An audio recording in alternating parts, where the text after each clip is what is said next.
I'm back. I'd like to discuss with you guys my thoughts upon finishing my experience in China and what I'm doing now and my plans for the future.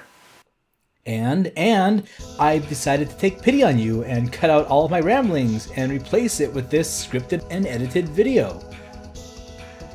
Seriously, I just couldn't edit that recording. It was bad.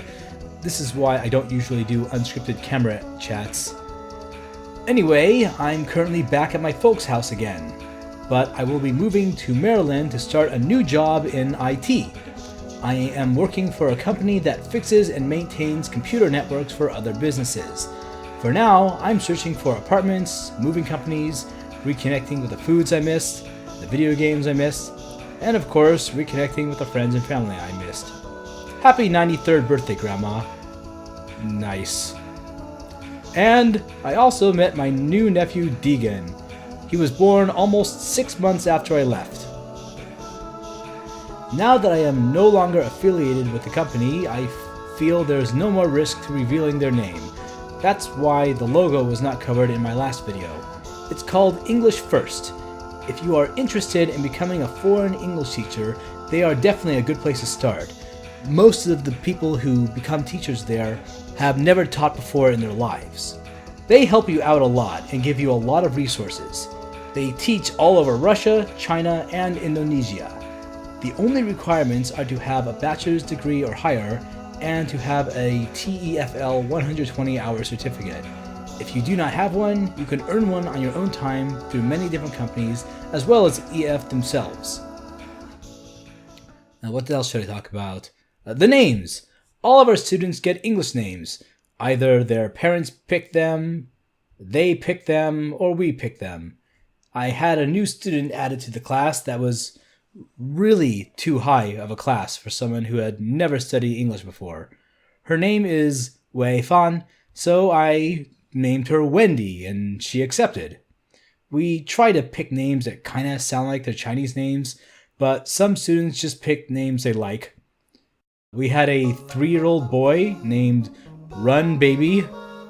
I can only hypothesize that's the literal translation of his Chinese name. I remember this kid. He was one of my students. He's 5 and his name is Hurry. Not Harry, it's Hurry, but it's spelled with an E for some reason. Oh, and when they learn that Apple and Cherry are girls' names, they erroneously assume that all fruits are English girls' names, so we end up with girls named Mango, Orange, Lemon, Banana, Grape. This is Orange. She was in Hurry's class. This is Blank. That's his English name. I have no idea how they gave him that name. Ironically, he was the one who would sometimes write no name in place of his name on tests. I had a 3-year-old boy named Dinosaur. I'm not making that up. They also like names that are the same syllable repeated twice. So we have a lot of Cece, Yo-Yo, BB. Now, when you think of a building full of small children, I'm sure you would normally think of a noisy, chaotic place where unexpected craziness occurs. However, EF is of course no different. Here's a picture of our front door. Well, our old door. This is what happens when a 5-year-old boy learns that tempered glass does not bend. According to the security camera, he ran into it from the inside and pushed the door all the way open and then continued pushing it from the bottom until it flexed and shattered. The top part mostly stayed together and landed on the poor kid's head in one chunk, giving him some minor lacerations. It was clearly the fault of the kid, but right after it happened, the kid's mom was trying to blame us. But her mother was there too, and she was actually, I shit you not, punching her daughter in the shoulder and telling her to be honest and take responsibility for her son's actions. I was teaching some high-frequency words to one of my younger classes, ages 7 to 8. One of the words was as, but they kept pronouncing it as ass. Finally, I just decided to write both words on the board and drill them so they would know the distinction. As. As. Ass. Ass. As. As. Ass. Ass. Don't say ass. It was quite a surreal experience, drilling the word ass to a group of 7 and 8-year-olds. That was the first time I ever cursed in class. One of the oddest kids was this boy, Kevin. He's 8 and in a middle class for his age group. I had a problem with him masturbating in class.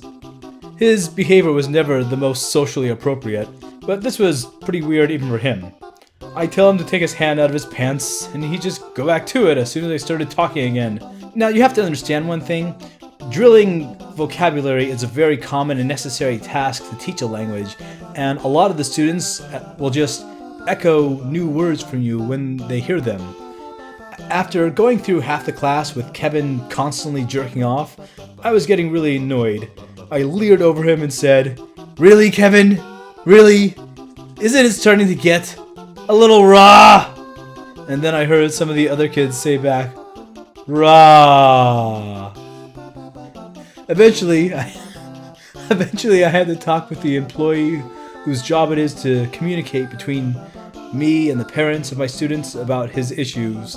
And I told her that if he didn't stop doing that, I would put it into his progress report that gets sent to his parents. I doubt that would have made it past my boss, but it did get her to take him aside before class and have a stern conversation with him. And it worked, mostly, but I think after that he was just trying to annoy me with it. The way he'd grin and stare at me in the eyes, spread his legs as wide as he could, and slowly slide his hand down the front of his pants. As soon as I yell out, "Kevin! Kevin! Kevin!" he'd immediately whip it out. His hand. He whipped out his hand, not his... Part of the reason I wanted to travel to Asia was to experience a new culture. Wuhan is not entirely representative of all Chinese cultures. You wouldn't expect to go to Santa Cruz, California, New Orleans, Louisiana, and Houston, Texas, and expect to see no cultural differences. Wuhan is more developing than places like Beijing. There's less westernization, there's a lot of redevelopment and construction. They've even set up walls to block the view of some dilapidated buildings and rubble. Some of the older buildings bear a strong resemblance to 1970s era glass-covered skyscrapers from America, and I suspect it might be an earlier attempt to westernize Wuhan. There are some interesting cultural quirks.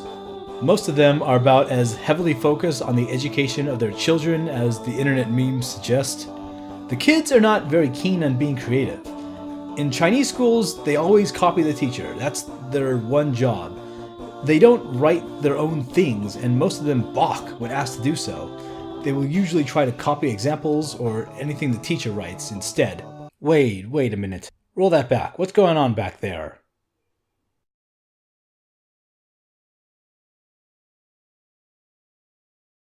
God dang it, Steven! I told you not to play with my inhaler. One thing that surprised me was the students' reaction to the way I write. I expected comments about how slow and messy I write due to my poor fine motor control, but I didn't expect to turn around and see a bunch of kids pointing at their left hands and frantically calling out, "Teacher! Teacher! Teacher! No this!" One student went as far as to run up and pull my left arm off the board. Apparently being left-handed is taboo to some in Wuhan. It usually doesn't bother me, and some of the more articulate students get absolutely befuddled when they ask me, "Teacher, why do you write with your left hand?" And I just ask them back, "Why do you write with your right hand?" And they have no answer. I don't think they've really thought about it. The only time it got particularly annoying was while I was eating at a restaurant. Some random woman came up to me, snatched my chopsticks from my left hand, and tried to force them into my right hand. I can't use chopsticks very well with my right hand. I managed to gently shoo her away and grab some new chopsticks from the bowl that was at the table.